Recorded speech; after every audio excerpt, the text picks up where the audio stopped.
duduk ibu-ibu sekalian.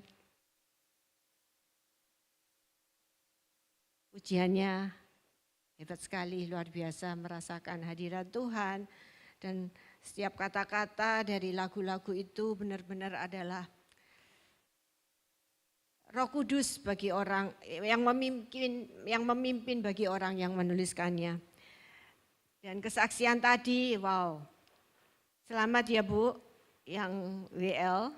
Selamat 3 hal, ulang tahun, anniversary 31, kemudian wisuda anaknya. Wih, diborong berkat Tuhan buat ibu ini. Dan ibu yang bersaksi tentang temannya, kalau saya boleh nambahkan atau menginformasikan bahwa kita semuanya kalau mau besuk orang-orang yang sakit, sebaiknya jangan cerita horor ya. Kita datang ke besuk itu kan maksudnya untuk menghibur ya toh. Bahkan kalau perlu tuh gak usah cerita tentang penyakitnya. Kita cerita aja tentang lain, tentang oh ya tuh misalnya ibu, anakku loh lulus kemarin wisuda luar biasa. Kita menyaksikan untuk mengalihkan perhatiannya, mengalihkan pikirannya untuk tidak terfokus kepada sakitnya. Itu salah satu etika di dalam kita besuk, visit orang sakit. Itu sampai pucat, saya aduh kasihan banget gitu loh ya. Kok kayak kita seperti malaikat maut yang mau menjemput gitu ya. Jangan. Saya datang gak sendirian dengan teman sahabat saya yang sudah lama sekali sejak beliau itu masih di Probolinggo, Situ Bondo. Waktu itu ada persekutuan ya dengan suami saya, kami melayani di sana. Pintar masak orangnya ini. Saya diajarin masak tapi enggak pernah nyantol gitu ya. Ini karena bukan bidangnya. Dan sekarang sampai hari ini teman saya ini tetap melayani Tuhan. Dan sekarang tinggal di Jakarta, banyak hal-hal yang terjadi di dalam kehidupannya. Saya mau kasih kesempatan untuk Ibu Deborah Gyok Ing untuk memberikan kesaksian 5 menit. Ya, bisa naik. Ya, oke silakan. Saya namanya Ibu Deborah Gyok Ing. Kalau panggilannya dulu Kak Yer, Ibu Melian manggilnya Gyok Ing. Umur saya masih muda Bu, 74 tahun. Jadi kalau sudah namanya temannya Ibu Melian, tidak akan umur 17. Umur 74 tahun, saya ingin memberikan satu encourage kepada kita semua ibu-ibu. Kita melayani dari umur berapa ke umur berapa. Sekarang umur sekian, apakah ibu-ibu tetap melayani? Saya punya kenalan, waduh on fire sekali. Dia melayani ini dia glow. Sekarang cuma jaga cucu, nganter sekolah, jemput sekolah, nyuapin. Predikatnya sebagai hamba Tuhan hilang. Walaupun melayani ya, tetap melayani ya. Tapi maksud saya pelayanan yang rohaninya itu hilang kabeh. Boleh kita menjadi nenek, ineke, memberikan cerita, firman ke cucunya sampai ke Timotius ya. Tapi maksudnya rohaninya legacy, warisan itu harus ada secara rohani. Seperti Bu Neneng, saya kenal dengan Bu Neneng ini juga sama waktu zaman Betani.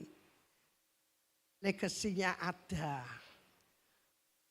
Intinya tetaplah melayani sampai Tuhan panggil. Yang ingin Bu Melian saya kesaksian, saya 10 tahun di Aceh. Kumpul sama GAM. Jadi saya pergi di GAM, dikasih satu kamar kecil, Ini ibu-ibu tidur di sini katanya. Mepet, badan ini mepet. Kita sepanjang hari sudah pelayanan, ndak mandi, ndak ngapa-ngapain, suruh tidur di lantai bersama mereka. Saya ndak bisa, bukan saya ini kapien ya, bukan. Tapi mepet dengan orang keringetan itu, aku perkewo dewek saudaraku. Akhirnya saya keluar dari kamar itu sampai saya kehilangan handphone apa. Karena baunya nyatu. Itu di tempat gam di gunung yang tinggi. Jadi di gunung yang tinggi kita bisa mencari Tuhan. Ini di gunung yang tinggi mencari gam. Karena kita itu melayani mereka, memberikan, kita bawa dokter, bawa segala macam. Saya balik ke mobil, maaf Pak, saya tidur di mobil aja. Saya langsung masuk ke mobil, tidur yang dok paling belakang. Saya ngomong sama sopir saya, minggir-minggir, saya mau tidur. Bu, saya sudah mau tidur. Kamu mau tidur, saya mau di mana? Saudaraku yang kasih, kalau kita melayani, kita melangkahkan kaki satu langkah. Roh Kudus itu akan memimpin langkah-langkah kita selanjutnya. Kemana Tuhan mau. Bersama Yesus kita lakukan segala perkara. Tadi di jalan saya ngomong, Yen aku kalau di Aceh itu kalau mau soge-soge Yen. 1 minggu 1 kali beras 40 ton datang. Tanpa ada reporting. Duit datang tanpa ada reporting. Dikasih kapal 20, bagi-bagi apa saja. Tas, ransel semuanya. Kalau kita tidak punya kemurnian hati, didol kabeh. Soge di bumi. Tapi tidak ada yang kita ambil. Banyak orang itu foto-foto seolah-olah barangnya dia. Dia menunjukkan kalau dia pelayanan di Aceh, itu barangnya, padahal barangnya kita. Saudaraku, di Aceh ketemu orang-orang baru yang perlu kita layani secara firman Tuhan, sosial atau apapun. Ketemu orang-orang baru itu menyebabkan apa yang Tuhan taruh dalam hidup kita, kita bisa bagikan ke mereka. Kalau mereka ngomong apa? Cuma satu loh, ibu ini baik banget. Masuk ke Muhammad. Cuma kurang satu, masuk ke Muhammad katanya saudara. Karena semua bagus, semua baik. Mereka menganggap jalan kebenaran itu mereka. Kita cuma ketawa aja. Jadi orang Aceh itu sebenarnya baik Bu. Makanya saya kerasan 10 tahun. Orang Aceh itu baik. Dia tidak benci orang Cina. Tidak benci orang Kristen. Yang dia benci adalah orang Jawa. Apa maksudnya? Karena banyak TNI yang dikirim dari Jawa sebagai BKO. Jadi Badan Komando Militer yang dikirim dari Jawa. Itu mereka kalau dikirim 2 tahun, setahun, tidak pernah ketemu perempuan. Perempuan di Aceh itu cantik-cantik Ibu. Namanya Aceh, A Arab. C Cina, I India, E India, dan Eropa. Ada yang satu daerah matanya biru, kurang cantik apa? Cantik-cantik, baik-baik. Kalau ngomong kalem, oke. Kalau laki ke sana pasti kesemsem. Adik maunya ini Bang. Gimana lah Bang, abang ini gimana Bang? Pasti kesemsem, ngomongnya itu enak banget. Nah mereka itu banyak yang diperkosa. melahirkan anak koyok bapaknya yang memperkosa. Itu sakit hati, kepahitannya seumur hidup karena anaknya kayak yang memperkosa. Bayangkan ibu-ibu, itu di mana-mana mereka merampok, mereka memperkosa. Makanya mereka ngomong benci orang Jawa. Kalau orang Cina itu cuma dagang. Kristen, agamanya Kristen, ya menurut agamanya enggak otak-atik kita. Tapi kalau orang Jawa itu jahat sekali katanya mereka. Kita masuk di pelosok-pelosok kemana saja pelayanan saya diterima. Memberikan bantuan, sakit, saya Kristen, mau saya doakan? Mau Bu, saya doakan. Dalam nama Yesus, sembuh enggak sembuh urusannya Tuhan. Jadi kemana saja Bu, kalau Ibu melayani silakan doakan. Karena yang berkuasa Tuhan Yesus, Ibu cuma jadi mediasi yang tumpang tangan memperkenalkan nama Yesus. Oke, sudah 2 jam, Tuhan berkati. GAM itu apa? GAM itu Gerakan Aceh Merdeka, sudah tahu semua. Ya, terima kasih Bu Deborah. Ini previewnya ya, jadi next time boleh untuk memberitakan firman di tempat ini. Silakan boleh diundang. Embrace mana ini? Saya akan sambung dengan firman Tuhan. Embrace the changing of life. Itu adalah merangkul perubahan di dalam kehidupan. A journey of growth merupakan suatu perjalanan daripada pertumbuhan kita. Saya senang dengan kupu-kupu, karena kupu-kupu itu metamorfosa ya. Dari bentuknya itu berapa kali berubah? 3 kali. Dari telur yang tidak bisa dilihat dengan kasat mata, kemudian jadi ulet yang menggelikan ya, banyak orang yang nggak suka dan jijik. Kalau kupu bisa dipakai ondel-ondel, bisa dipakai ini. Apa ada yang ulat gitu ditempel di sini, nggak ada ya, gilo ya. Terus juga ulat itu sepertinya merusak pohon, daun-daun dibolongin, itu yang menjadi makanannya. Pasti kita akan binasakan. Tapi kalau dibiarkan, dia menjadi kepompong yang diem seakan-akan mati, tidak ada kehidupan di situ, jelek bentuknya, itu juga tidak pernah dipakai untuk perhiasan ya. Dibiarkan lama-lama menjadi bentuk yang lain, yaitu suatu kupu yang indah. Journey of growth, perjalanan, proses, pertumbuhan, itu menyakitkan, tidak sesuai dengan kita punya keinginan, goal di dalam kehidupan kita barangkali, seringkali juga. Dan itu yang saya ingin sharingkan bersama-sama dengan ibu-ibu di tempat ini. Itu ada satu quotes tentang change is inevitable.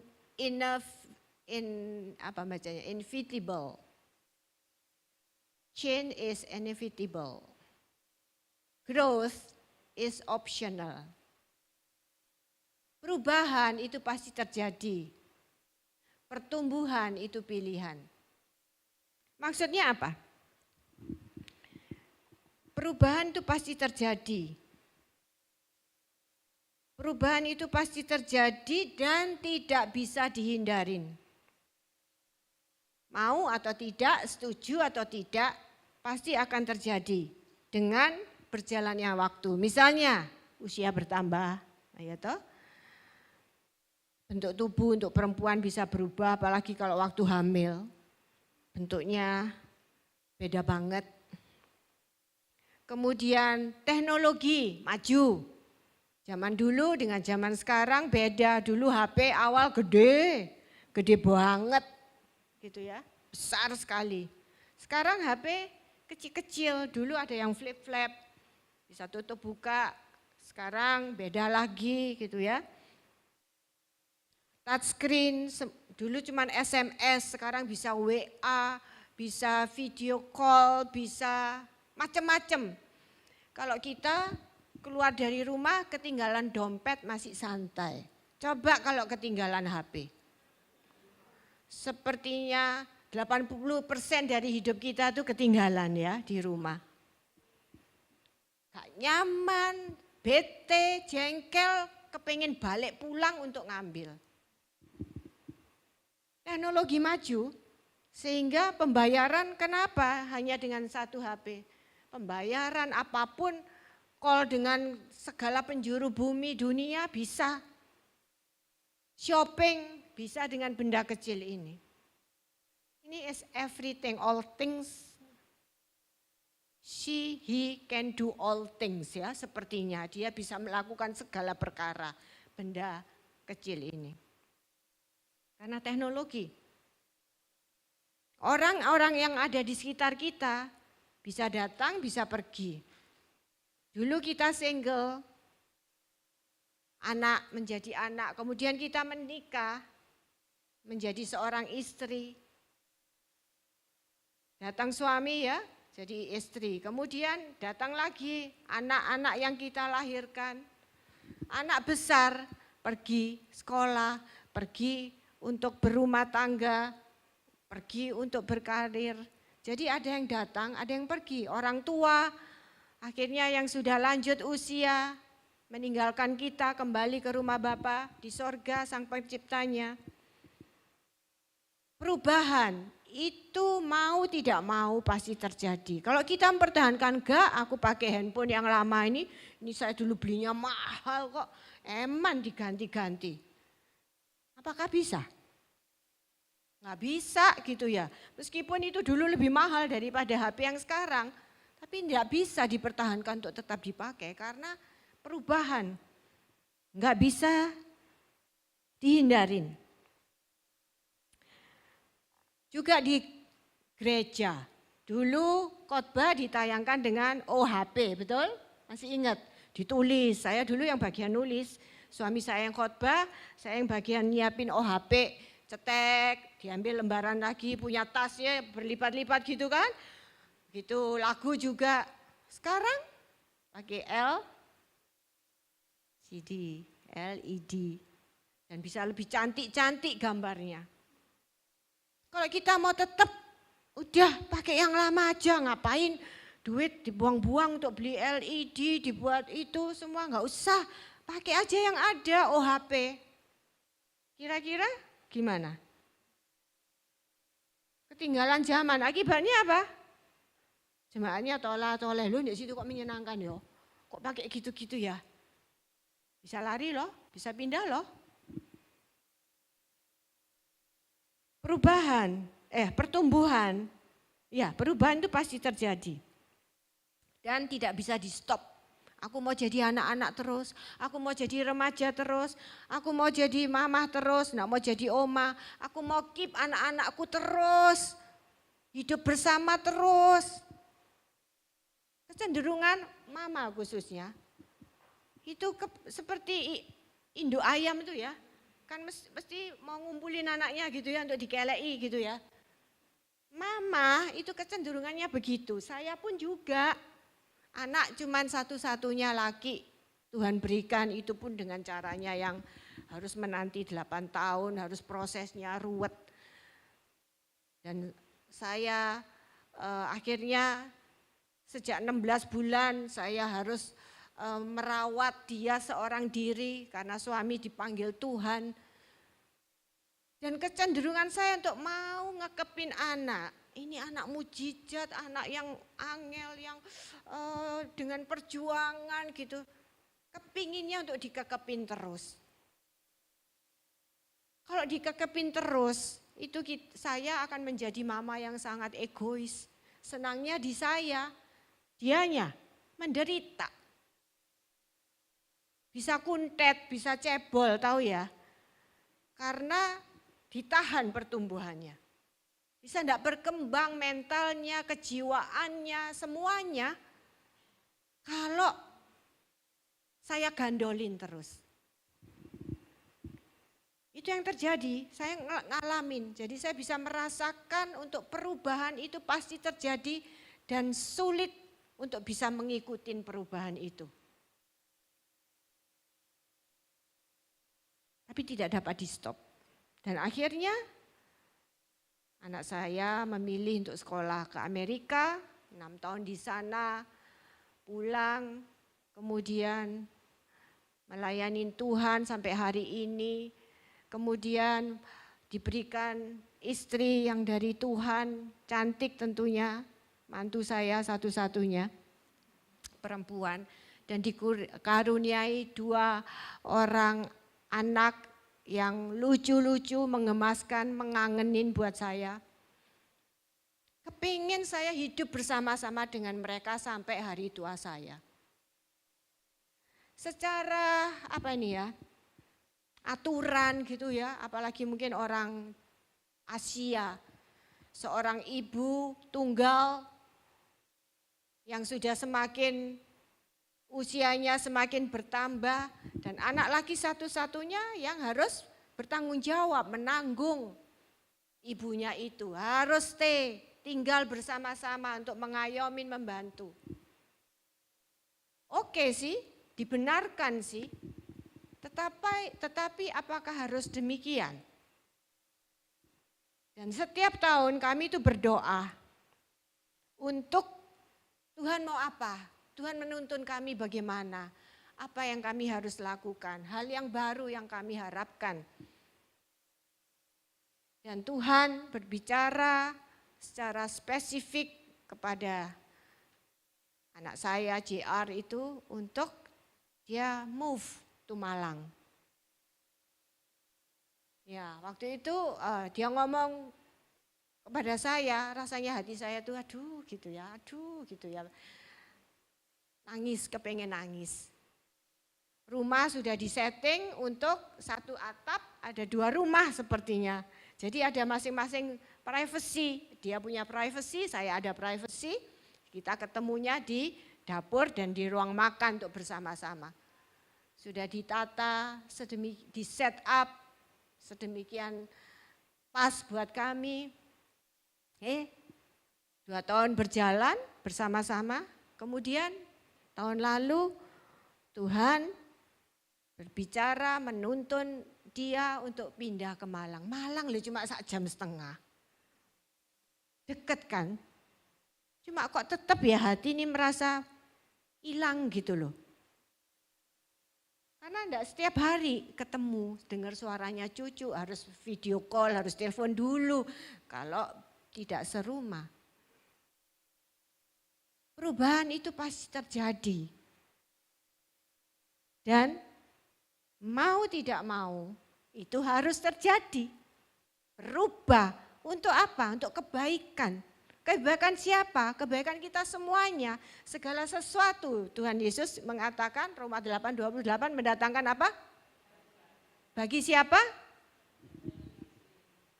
Ya, perubahan harus terjadi. Bagaimana dengan pertumbuhan? Itu pilihan. Bisa mau, bisa tidak.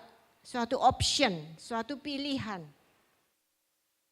Tadi yang saya katakan, kalau gereja tidak mau berubah, tetap mengandalkan OHP,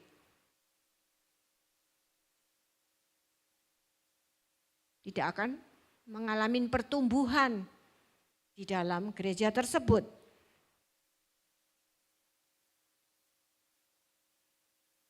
Usia harus bertumbuh. Ini semakin tua, anak-anak meninggalkan sepi. Saya di rumah tuh sendiri, anak-anak perempuan di Bandung, anak laki sekeluarga di Malang. Sendiri, bagaimana? Mati aku gitu ya, orang tua bisa mati aku, nek dewean gini. Pelan-pelan aku bisa mati, ya semua orang pasti mati. Tetapi maksud saya pertumbuhan rohani tadi Bu Deborah bilang jangan cuma antar jemput cucu gitu ya, dulangin cucu, itu juga pelayanan sih, melayani keluarga. Secara kerohanian kita perlu komunitas, orang-orang yang seumur, ya enggak apa-apa dengan yang lebih muda, kita bisa jadi seperti Yunike itu, perempuan tua mengajar perempuan muda. Yang penting ada komunitas rohani untuk kita apa? Bisa bertumbuh rohani kita. Bisa memilih, aduh aku sudah tua, males aku kalau mau keluar-keluar. Aku tuh loh enak di rumah, rasanya nyaman dan aman, males. Pilihan, nurutin males, kita akan tetap, perlu Ibu ketahui ya, kalau kita jarang ngomong, kita jarang berkomunikasi, lama-lama tuh lebih cepat budak. Percaya atau tidak mau dibuktikan, dicoba. Terus demensia betul, karena otaknya ini tidak dilatih. Syaraf-syaraf sinopsis di ini tidak dilatih. Jadi cuma rutin bangun tidur, makan, mandi, lihat TV, Korea, drama atau apa aja gitu. Pasif. Tidak pernah ngomong, itu bisa lali ngomong loh lama-lama. Terus banyak juga kalau sepi gitu kan, TV disetel aja. Anak saya juga gitu, Mam enggak dilihat, biarin supaya ada yang ngomong, Mami paling enggak. Ada dengar-dengar suara, kok enggak dengar suara apa, sunyi senyap di sini. Itu melatih koping, enggak nanti budak saya. Komunitas itu penting untuk kita bisa bertumbuh rohani kita. Di firman Tuhan berkata juga, apa tubuh melemah tapi roh kita tetap menyala-nyala buat Tuhan. Amin. Perlu ada komunitas dan ini luar biasa. Perempuan Rehobot ini punya komunitas ini dipelihara. Banyak diajak teman-teman untuk datang ke sini supaya mereka enggak pekon, enggak cepat demensia, enggak cepat budak, enggak cepat nanti itu ya. Jadi budak ininya, budak hatinya, judak ya, bukan budak ya, judak hatinya. Coba dilihat tentang ini. Pengkhotbah 3 ayat 1. Untuk segala sesuatu ada masanya. Untuk apapun di bawah langit ada waktunya. Itulah perubahan dan pertumbuhan. Pertama, bayi, anak, remaja, kemudian dewasa menjadi manula. Ini yang tidak bisa di stop. Mau atau tidak mau ini akan terjadi. Status itu juga berubah tadi. Yang pertama jadi anak, kemudian jadi apa? Istri, kemudian jadi apa? Istri itu tidak istri tok, jadi mantu itu ya. Berhubungan dengan pihak lain yang berubah latar belakangnya, berubah kebiasaannya.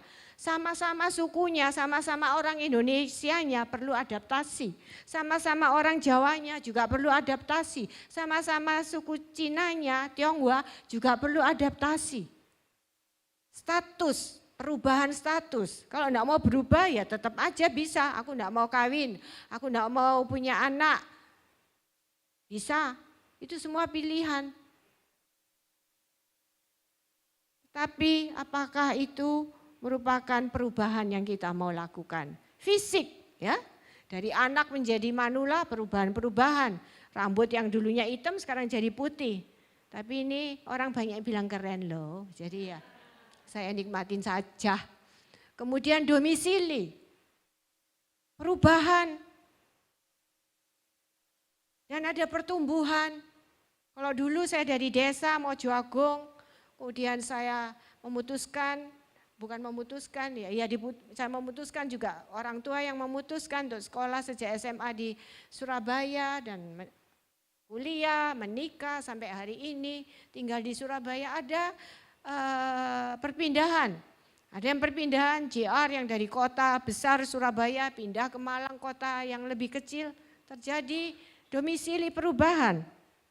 Itu yang dikatakan dengan perubahan pasti terjadi, pertumbuhan itu pilihan.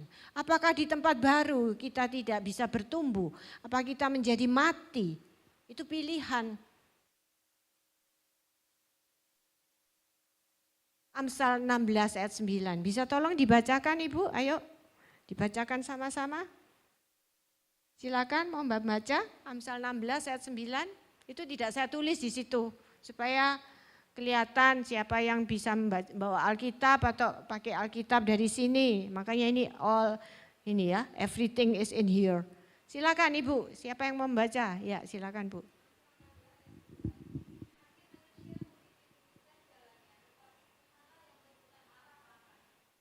Manusia, terima kasih Bu, memikirkan. Tapi Tuhan yang menentukan. Nah di situ saya tulis menyesali masa lalu, keputusan kita misalnya. Menyesali masa lalu, dalam hal apa? Bidang studi. Sekolahnya aku salah jurusan ini. Harusnya saya kedokteran, kok masuknya di hukum misalnya. Saya juga dulu mau sekolah asal-asalan aja, geruduk-geruduk teman-teman sekolah di WM, ikut di WM. Apa? Ajun akuntan. Padahal kepengennya Inggris atau sekretaris. Tapi banyak yang ikut akuntan, saya ikutan gitu. Menyesalin gitu, setelah itu aduh kok lihat angka-angka ya, aduh bosen aku gitu. Menyesali bidang studi saya. Pekerjaan profesi, salah ini aku memilih profesi. Harusnya apa? Jadi bos, kok sekarang jadi guru. Pasangan hidup, salah ini saya memilih pasangan hidup. Padahal dulu banyak yang nasihat, kenapa aku milih sing iki? Jadi hidupku sekarang aduh, semua serba pas-pasan gitu ya. Padahal kalau sama dia aku berlebihan, menyesalin. Ya, manusia memutuskan, mengatur, memikirkan, Tuhan yang menentukan. Saat itu apakah kita mengikut sertakan Tuhan? Dan terpujilah nama Tuhan, kita itu menjadi anak-anaknya. Sekalipun kita itu melakukan kesalahan, Tuhan menolong. Sekalipun jalan kita salah, sampai kita kejeduk, keblowok, jegur jurang, kecemplung sungai. Tuhan kalau kita berseru kepadanya, dia tetap mau menolong dan membawa kita ke jalan yang lain. Bukan yang tadi ke situ, dibawa ke jalan yang lain. Kegagalan dalam hidup bukan berarti kita hancur. Bukan berarti kita finish, the end, tamat hidupku. No. Tuhan yang selalu memberikan jalan keluarnya. Teman saya mengalami kebangkrutan dalam usahanya. Dan sekarang dia bangkit, diberikan pekerjaan yang bukan seperti dulu, yang sukses di pekerjaan yang dulu. Tetapi diberikan pekerjaan yang lain. Tuhan kita Allah yang sempurna, Allah yang segala-galanya, kita bilang apa? Luar biasa. Apa aja, maha besar, maha kasih, maha pengampun, semua yang tidak bisa dilakukan manusia, hanya Tuhan yang dapat melakukannya. Sekalipun kita mengalami kegagalan, kesalahan di dalam kita memutuskan, di dalam masa lalu kita, bukan berarti kita finish. Kita tetap ada pengharapan di dalam Tuhan. Ibrani 13 ayat 5. Tolong dibacakan, mungkin yang sebelah sini, ibu yang daerah sebelah kanan saya. Bisa tolong dibacakan ibu, Ibrani 13 ayat 5.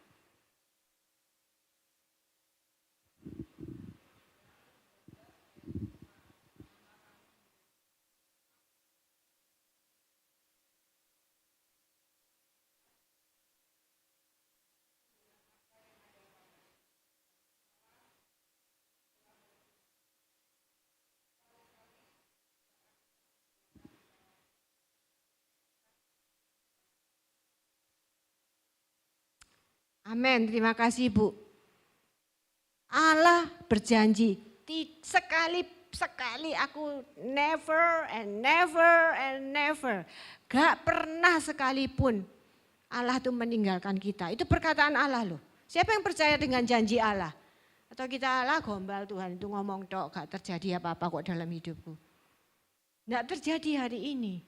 Mungkin bulan depan, mungkin tahun depan, mungkin 10 tahun lagi. Dia sedang memproses hidup kita. Allah selalu ada bersama kita dalam situasi, kondisi apapun juga. Dan dia selalu siap menolong kita. Dan untuk hal itu kenapa harus ada proses, kenapa harus ada perjalanan hidup yang penuh liku yang kita harus lalui kalau Allah itu mau siap menolong. Kenapa enggak sekarang aja? Kenapa saya harus menunggu 5 tahun, 10 tahun atau lebih daripada itu? Kenapa Tuhan itu enggak sayang, enggak kasihan sama aku jelungup kesongsop gak karu-karuan apa berluka-luka, berdarah-darah. Kalau kita sedang mengalami masalah yang gak enak, seakan-akan Tuhan kamu tuh di mana sih? Kamu lihat aku enggak? Kamu mendengar doaku enggak? Itu yang saya alamin, saya ngamui Tuhan terus. Sampai 10 tahun Tuhan tuh saya amui terus. Saya ngomel, saya ngamuk sama Tuhan. Kenapa? Kenapa Tuhan? Kamu gak lihat kamu enggak batas kemampuanku. Hei. Tuhan itu Allah yang bisa melihat sebelum kita ada di dalam kandungan ibu kita sampai akhir hidup kita. Tuhan itu sudah tahu semuanya. Kita yang tidak tahu suka jerat-jerit. Padahal Tuhan itu sudah menyiapkan pertolongannya. Kalau kita baca di dalam Alkitab tentang perjalanan kehidupan Tuhan Yesus. Kelahirannya sudah diramalkan berapa ribu tahun yang lalu di perjanjian lama. Kemudian di perjanjian baru ada kelahiran Yesus. Dari bagaimana dia dikandung oleh perawan Maria, kemudian besarnya. Saya tuh kalau membaca kisahnya Yesus di Alkitab, rasanya aku gak mau loh jadi kayak Yesus ini. Orang yang paling gak enak hidupnya itu Tuhan Yesus dan Maria juga. Mengalami Tuhan, berjumpa dengan Tuhan, tapi nasibnya buruk, dikejar-kejar terus sama Herodes. Dikejar rasa malu, takut selama mengandung tanpa suami, bisa dihukum mati, melahirkan pun mengalami, perjuangan hidupnya Maria, gak mau saya jadi Maria. Tapi karena kita membaca, tahu endingnya yang happy ending, semua pakai nama Maria. Ya toh. Coba kalau kita hidup di hari itu, di zaman itu. Jadi waktu saya membaca tentang Petrus, Paulus apa Petrus? Yang menyangkali Yesus. Petrus, saya tuh suka jambor sama P-nya, Petrus atau Paulus. Bukan demensia tapi. Dalam nama Yesus, Petrus sampai dia menyangkali Yesus 3 kali.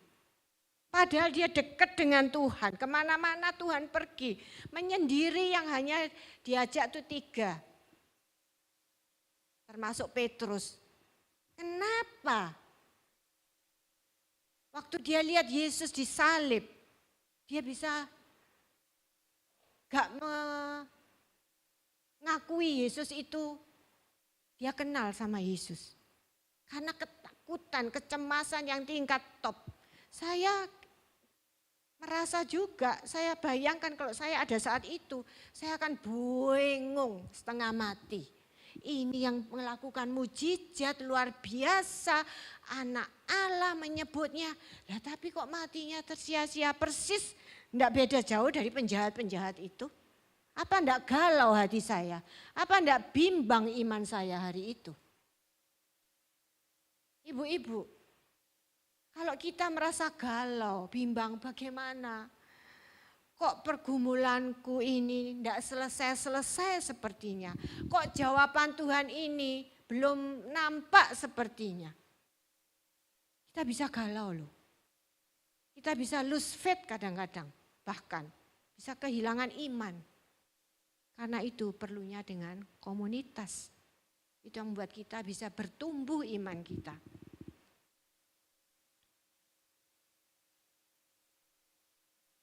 Amsal 3 ayat 5-6, percayalah kepada Tuhan dengan segenap dan janganlah bersandar kepada pengertianmu sendiri yang sangat terbatas ini.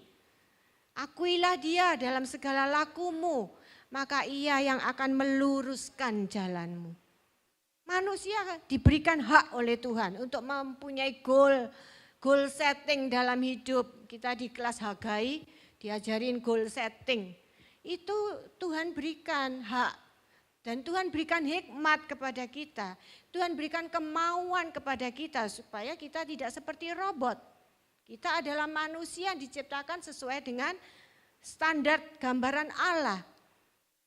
Hanya yang dibutuhkan mengakui Dia, mengikut sertakan Dia dalam apapun yang kita rencanakan dan kita goalkan.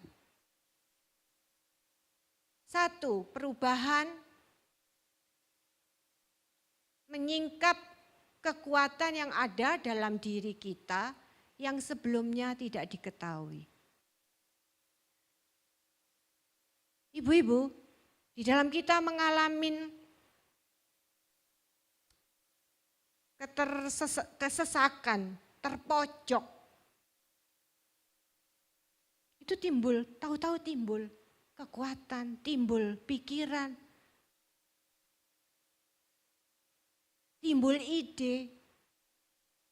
Saat-saat pandemi COVID itu banyak orang-orang yang terpuruk, banyak sekali. Dan ada kesaksian satu ibu, dia bilang aku tidak bisa bayar SPP anak, sekalipun online tapi tetap bayar sekolah itu. Dia kehabisan uang, tidak ada income tapi pengeluaran harus jalan terus untuk makan, untuk sekolah, kebutuhan sehari-hari. Dan dia mendapatkan hikmat daripada Tuhan, dia membuat ekoprint itu loh. Batik, kok batik ya? Yang kain dengan daun-daun dipres pakai tangan, tidak pakai alat-alat yang canggih. Dan akhirnya dia bisa memproduksi scarf dan semuanya dijual dan itu bisa menambah biaya anaknya untuk kehidupan sehari-hari. Sehingga baru menyadari, loh ternyata aku bisa ya.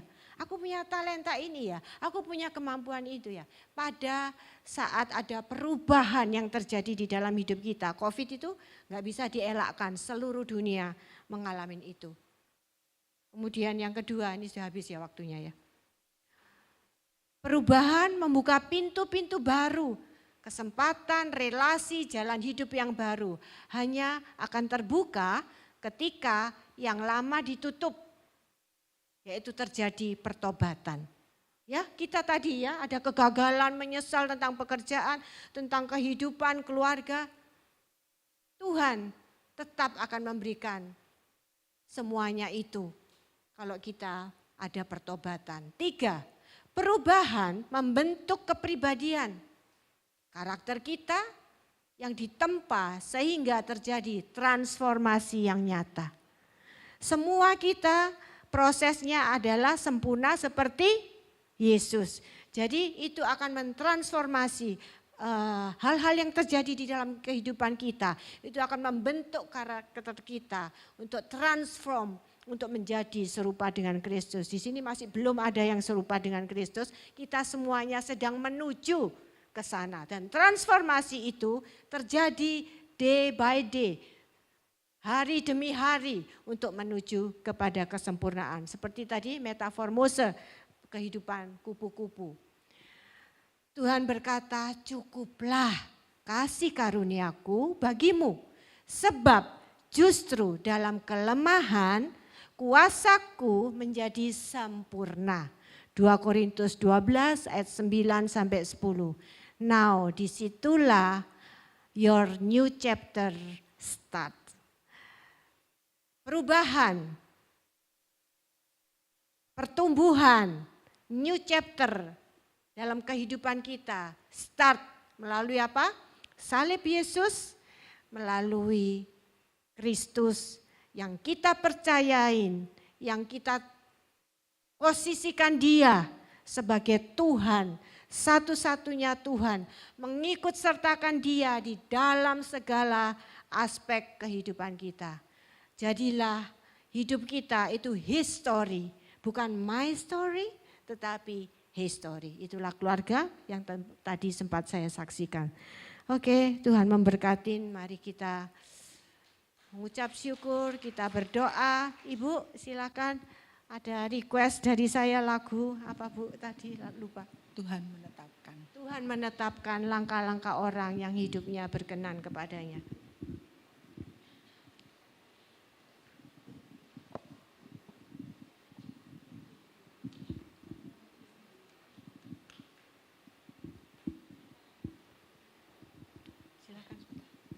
Oke, saya akan tutup dengan doa. Tuhan Yesus, terima kasih.